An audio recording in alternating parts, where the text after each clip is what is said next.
February 3, 1991, and Grace Lutheran Church in Fargo, North Dakota, was hosting its annual winter potluck dinner following Sunday evening service, an event that drew the congregation's families to share food and fellowship during the long winter season. The church was a traditional brick building with a sanctuary on the main level and a fellowship hall in the basement where tables had been set up for the potluck, and approximately 80 people attended the gathering that Sunday. Autumn Hayes was 10 years old that evening, a girl with shoulder-length auburn hair, bright blue eyes, a shy smile, and a love of reading that made her gravitate toward quiet corners during social events. She wore a navy blue velvet dress with white lace collar that her grandmother had bought her for Christmas, white tights, black Mary Jane shoes with buckles, and a silver cross necklace she never took off. Autumn had come to the church gathering with her parents Richard and Susan Hayes, and her younger twin brothers who were 6, and the family had been at the church since the 5 p.m. service ended and the potluck began at 5:45 p.m. The fellowship hall was crowded and warm with families eating at long tables and children playing games in a designated area near the kitchen, and Autumn had eaten dinner with her family before wandering off to find a quieter space. At approximately 6:30 p.m., Autumn told her mother she was going to the church library to look at books, a small room on the main floor adjacent to the sanctuary that contained religious texts and children's literature. "Stay in the library where it's quiet and come back down in 20 minutes when we're having dessert," Susan instructed, and Autumn nodded before climbing the stairs from the basement fellowship hall to the main floor. The church library was a peaceful room with floor-to-ceiling bookshelves, 2 comfortable reading chairs, and a window overlooking the parking lot, and it was Autumn's favorite place in the building. Susan was helping supervise the twin boys and talking with other parents, and she trusted that Autumn would be safe in the library, just 1 floor above where dozens of congregation members were gathered. At 6:50 p.m., Susan went upstairs to call Autumn down for dessert, and when she entered the library, her daughter was not there, and the room was empty with no indication anyone had been inside recently. Susan checked the sanctuary thinking Autumn might have gone in there to sit in the quiet, but the large worship space was dark and empty, and calling Autumn's name produced no response. Within 2 minutes, Susan was checking the church offices, bathrooms, and Sunday school rooms on the main floor, calling Autumn's name with increasing concern, and asking other congregation members if they'd seen her daughter. Nobody recalled seeing Autumn on the main floor after she'd gone upstairs around 6:30 p.m., and she hadn't returned to the fellowship hall, where her family and the other potluck attendees remained. By 7 p.m., the entire congregation was searching the church building from basement to attic, checking every room, closet, and storage area, and calling Autumn's name into spaces that remained silent. The church building was thoroughly searched 3 times, and Autumn was nowhere inside, yet nobody had seen her leave through any of the doors, and her winter coat was still hanging on a hook in the fellowship hall. In approximately 20 minutes, while her family and 80 congregation members were gathered in the basement fellowship hall, 10-year-old Autumn Hayes vanished from Grace Lutheran Church without anyone seeing her leave. If you want to hear what happened in this baffling case that remains unsolved, make sure you're subscribed, hit that like button, and comment where you're watching from or what theories you have. Now let's continue. Fargo police were called at 7:10 p.m., and Officer Michael Santos arrived to find a church full of frightened people who couldn't explain how a child had disappeared from a building where dozens of adults had been present. The church had 3 exits: the main front doors, a side door near the offices, and a back door from the fellowship hall, and all 3 had been accessible during the potluck, though nobody had been specifically watching them. The parking lot was searched thoroughly with flashlights, and volunteers checked between cars and in vehicles thinking Autumn might have gone outside for some reason, despite the February cold, and leaving her coat inside. But there was no trace of Autumn anywhere outside the church, and the temperature was near 0 degrees, making it unlikely she would have voluntarily left without her coat. Susan was interviewed about whether Autumn had seemed upset or mentioned wanting to leave, but she insisted her daughter had been content and had simply wanted quiet time with books, as she often did at social gatherings.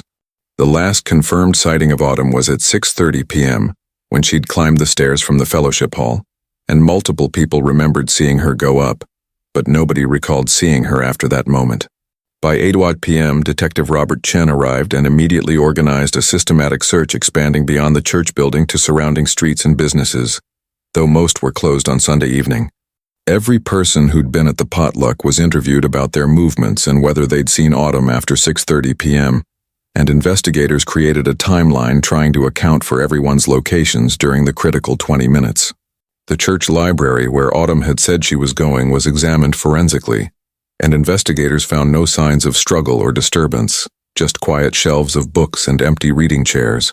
One book was found lying on a reading table, a children's illustrated Bible open to the story of Daniel in the lion's den, and Susan confirmed it was the type of book Autumn would have selected. This suggested Autumn had indeed gone to the library as she'd said, had at least started looking at a book, but then something had happened that caused her to leave or be taken from the room.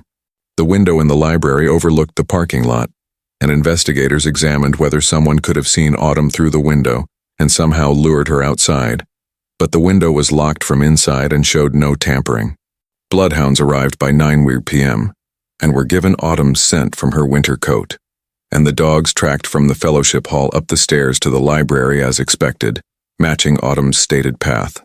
But then the scent trail led from the library not back toward the stairs but down the main hallway toward the church offices, and the dogs tracked to the side exit door before losing the trail outside. This discovery was troubling because it suggested Autumn had left the building through the side door, possibly following someone, or being let out, and nobody had seen her go despite the door being visible from certain points in the hallway. The side exit opened onto a small parking area used primarily by church staff, and this area was less visible from the street than the main parking lot, creating a secluded location for someone to quickly take a child. Detective Chen focused investigation on who'd been near the main floor during the 6:30 to 6:50 p.m. window, and while most of the 80 attendees had been in the basement fellowship hall, a few people had gone upstairs for various reasons. The church pastor had been in his office preparing materials for the next week's service, and several people had used the main floor bathrooms, and 2 teenagers had been setting up a projector in the sanctuary for an upcoming event. Each person was interviewed extensively and their movements accounted for, and none raised immediate suspicions or had concerning backgrounds, and all seemed genuinely shocked by Autumn's disappearance. FBI was contacted by 10 p.m., given the potential for abduction, and Special Agent Catherine Wells arrived from Minneapolis with resources and experience from cases involving children who'd vanished from seemingly secure locations. Agent Wells theorized that someone had either been waiting in the church or had entered during the potluck, and had encountered Autumn in the library or hallway, convincing or forcing her to leave through the side door. Church buildings create a false sense of security, Wells explained. People assume everyone present belongs there and has good intentions, but predators can exploit that trust to access vulnerable children. The fact that Autumn had left without her coat in 0-degree weather suggested she either hadn't planned to go far or hadn't left voluntarily, because a 10-year-old would understand the danger of being outside in winter without proper clothing.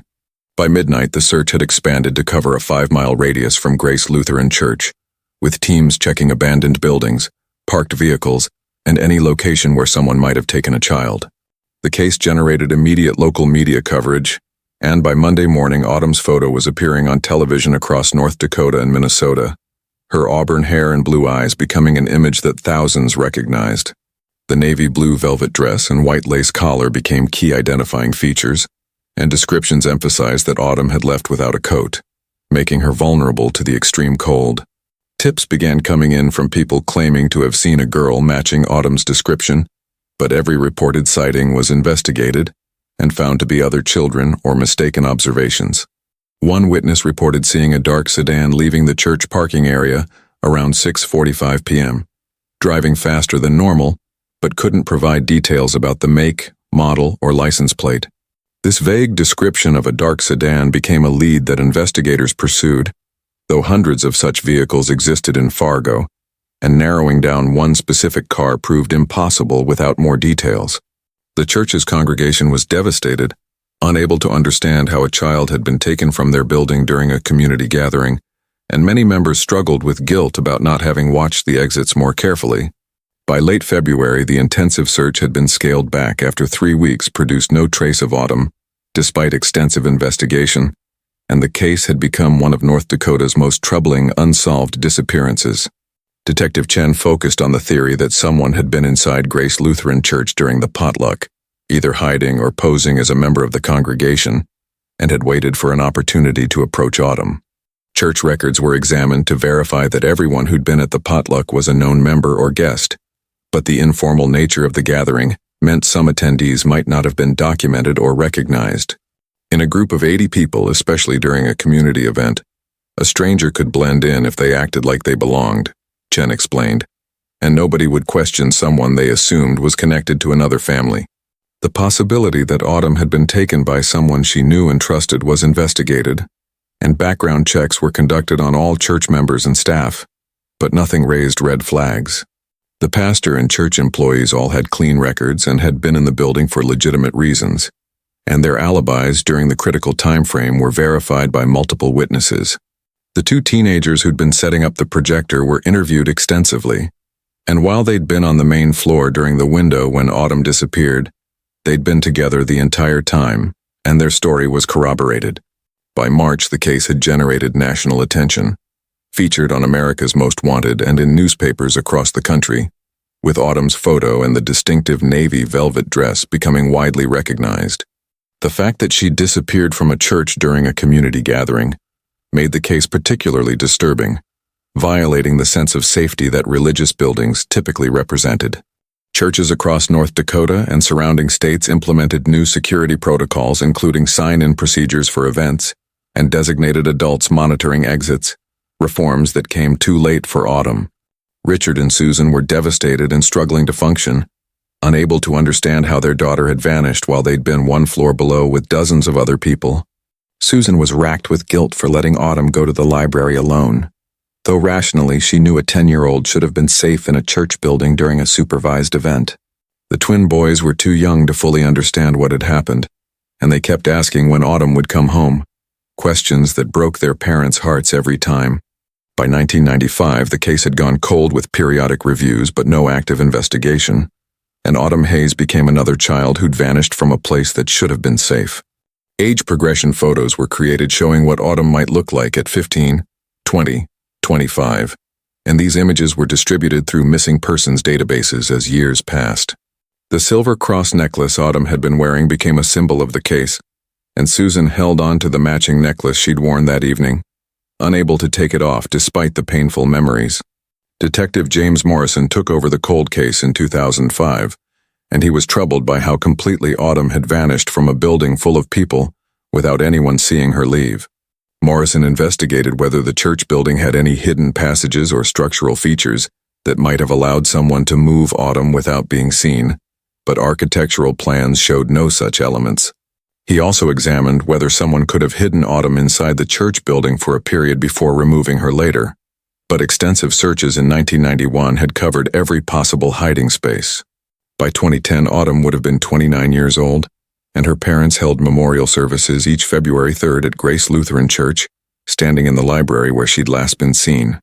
The book about Daniel in the lion's den that had been found open on the table was preserved as evidence, and Susan sometimes wondered if Autumn had been reading that specific story when whatever happened had occurred. True crime researchers became fascinated with the case, proposing theories ranging from sophisticated abduction by someone who'd studied the church layout to tragic accidents that somehow left no evidence. Some theorized that someone had lured Autumn outside with a story about her parents needing her, or one of her brothers being hurt, exploiting a 10-year-old's concern for family to get her to leave without questioning. Others believed it was someone she recognized and trusted, possibly someone connected to the church who'd seemed safe and familiar, making Autumn willing to go with them without resistance. The fact that bloodhounds had tracked to the side exit suggested Autumn had walked that direction under her own power rather than being carried, supporting theories about manipulation rather than force. By 2020, the case remained one of the most baffling church-related disappearances in American history, discussed in forums about missing children, and studied by investigators trying to understand how such abductions occur. The years accumulated slowly for the Hayes family, with 1991 becoming 2000 and then 2010, and Autumn's room remained exactly as it had been, filled with books and the quiet presence of a girl who'd loved reading. Detective Sarah Chen took over the cold case in 2015, and she brought modern investigative techniques to evidence that had puzzled investigators for nearly 25 years. Chen used advanced database searches to look for similar cases of children disappearing from churches or religious gatherings during the 1980s and early 1990s, wondering if patterns might emerge suggesting a predator who targeted such locations. She identified 4 other cases across the upper Midwest where children had vanished from churches during community events, though the circumstances varied enough that connecting them to a single perpetrator proved difficult. Chen also investigated whether anyone who'd been at Grace Lutheran Church on February 3, 1991, had concerning histories or had been present at other locations where children went missing. But the congregation members from 1991 had scattered over 25 years, with many moving away from Fargo or passing away, and tracking down everyone who'd been at the potluck proved challenging.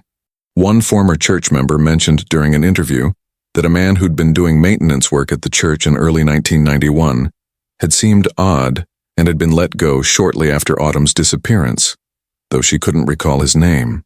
This lead was pursued extensively, with Chen searching church employment records from 1991 and trying to identify maintenance workers or contractors who'd had access to the building.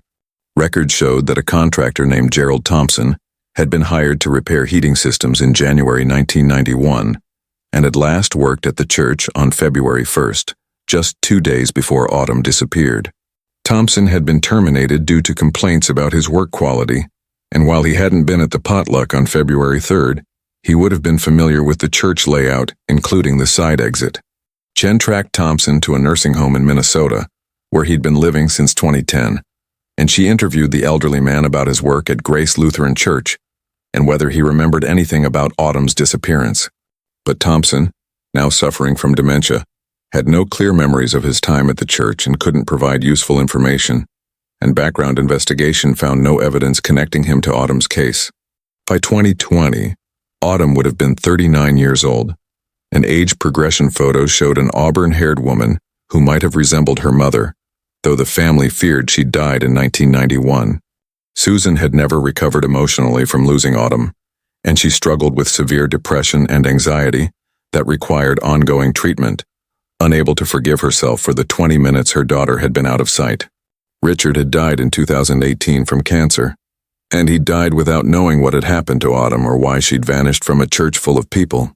The twin boys, now in their 30s, had grown up defined by their sister's disappearance, and both had become involved in missing persons advocacy work as adults. True crime podcasts discovered Autumn's case in the late 2010s, and several shows featured detailed episodes about the church gathering disappearance and the impossible circumstances of a child vanishing from a supervised event. Chen used modern technology, including enhanced database searches and social media analysis, to look for any adult women who might match Autumn's description and have questionable background information about their origins. But this approach yielded no promising leads, and without DNA evidence or other biological material, confirming identity of potential matches proved impossible. The navy blue velvet dress Autumn had worn became an iconic element of the case, and Susan had kept the dress preserved in tissue paper, unable to donate or discard the last tangible connection to her daughter. The Grace Lutheran Church building was sold in 2015 and converted to commercial office space, and the library where Autumn had last been seen was now a conference room where business meetings occurred. But some Fargo residents who remembered 1991 would drive past the building and think about Autumn, wondering what had happened in those 20 minutes and whether the truth would ever emerge. Chen obtained and reviewed security camera footage from businesses near the church, if any existed, from 1991, hoping to identify vehicles leaving the area around the time Autumn disappeared. But security cameras were rare in 1991, especially on Sunday evenings when most businesses were closed and no useful footage could be located after nearly 30 years. The case proved that even in buildings full of people, children could be taken by those who understood how to exploit brief moments of inattention and trusting environments. By 2025, 34 years after Autumn Hayes vanished from Grace Lutheran Church, her case remained completely unsolved, with no credible leads or physical evidence that explained how she disappeared from a building full of people. Detective Chen continued to review the case periodically, and she maintained that somewhere in Fargo or beyond, someone knew what had happened to Autumn during those 20 minutes between the fellowship hall and the library. Cases involving children who disappear from crowded places are among the most difficult to solve. Chen stated in a 2024 interview, because the window of opportunity is so brief, and the number of potential witnesses creates a false sense that someone must have seen something.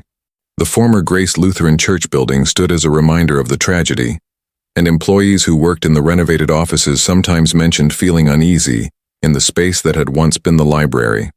Fargo installed a memorial bench in a park near where the Hayes family had lived, with a plaque reading, "In memory of Autumn Hayes, 1981-1991, lost from a place of faith, forever in our hearts."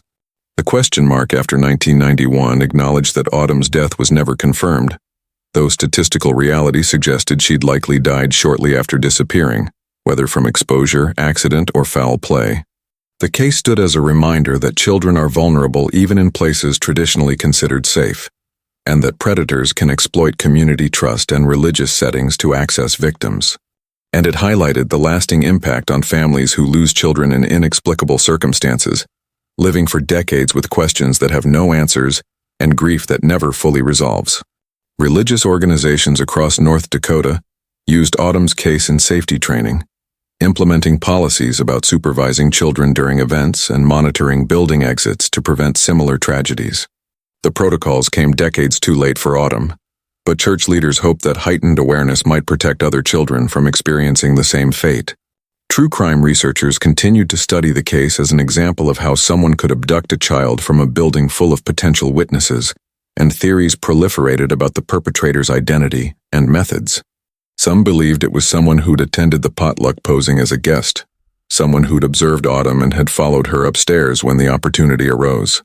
Others theorized it was someone with detailed knowledge of the church who'd been waiting outside or in a hidden location, someone who'd convinced Autumn to come to the side exit through deception or threats. The bloodhound's trail to the side exit suggested Autumn had walked in that direction, but whether she'd gone willingly or under duress remained unknown after 34 years. Susan lived with the case files and memories, never moving from Fargo despite the painful associations, and she maintained Autumn's bedroom as it had been in 1991. She told interviewers that she stayed because if Autumn was alive somewhere and came looking for home, she wanted to be there, though she acknowledged this was unlikely after so many years. The silver cross necklace Autumn had worn became a symbol of hope and loss, and Susan wore her matching necklace every day, feeling connected to her daughter through the simple piece of jewelry. The book about Daniel in the lion's den that had been found in the library was returned to Susan by investigators decades later, and she kept it on her nightstand, sometimes reading the story and wondering if it held significance. Modern DNA databases and genealogical research had solved many cold cases from the 1990s, but these tools required biological evidence or living persons to test, neither of which existed in Autumn's case. Chen believed that if Autumn had been abducted, the perpetrator might eventually confess or leave evidence that could be discovered, and she instructed future investigators to never close the case. "Someone walked out of Grace Lutheran Church with Autumn that night," Chen stated, "and until that person is identified or comes forward, we keep investigating, we keep hoping, and we never forget." The case proved that even after 34 years, families deserve answers and investigators have a responsibility to continue pursuing truth no matter how much time has passed. And it demonstrated that some disappearances occur in circumstances that seem impossible, where dozens of potential witnesses somehow miss the critical moment when a child is taken. As of 2025, anyone with information about Autumn Hayes' disappearance is urged to contact Fargo police, as even small details from 34 years ago could potentially solve the case. The story of Autumn Hayes reminds us that 10-year-olds should be safe in church buildings during community gatherings, that 20 minutes is enough time for tragedy to strike, and that some families search for answers that may never come. And in Fargo, North Dakota, where a girl in a navy velvet dress once climbed stairs to read in a church library before vanishing, her memory endures as a reminder of innocence lost. The case stands as testament to how quickly children can be taken even from places of worship and community, and how some mysteries resist solution despite decades of investigation. Susan continues to hold memorial services each February 3rd, standing in the park near her home rather than the church that no longer exists as a place of worship, and she speaks to other families of missing children. "I've lived 34 years without knowing what happened to my daughter," Susan told a support group in 2024, "and the not knowing is sometimes harder than the worst truth would be, because my mind creates endless possibilities, and none of them bring peace. The twin brothers attend the annual memorials, honoring the sister they barely remember but whose absence has defined their entire lives, and they continue advocacy work, hoping to prevent other families from experiencing similar tragedies. Detective Chen reviews the case files regularly, and she believes that evidence still exists somewhere, whether in someone's memories, in a location that hasn't been properly searched, or in records that haven't been thoroughly examined. Autumn Hayes deserves to be found, Chen says, and her family deserves to know the truth, and I believe that truth can still emerge even after 34 years if the right person comes forward or the right evidence surfaces. The winter church gathering that should have been a time of community and fellowship instead became the last night the Hayes family was whole, and the mystery of what happened after Autumn climbed those stairs remains unsolved. And somewhere in North Dakota or beyond, in memories someone has kept hidden or in evidence that hasn't been discovered, the answer to what happened to Autumn Hayes on February 3, 1991, exists waiting to be revealed.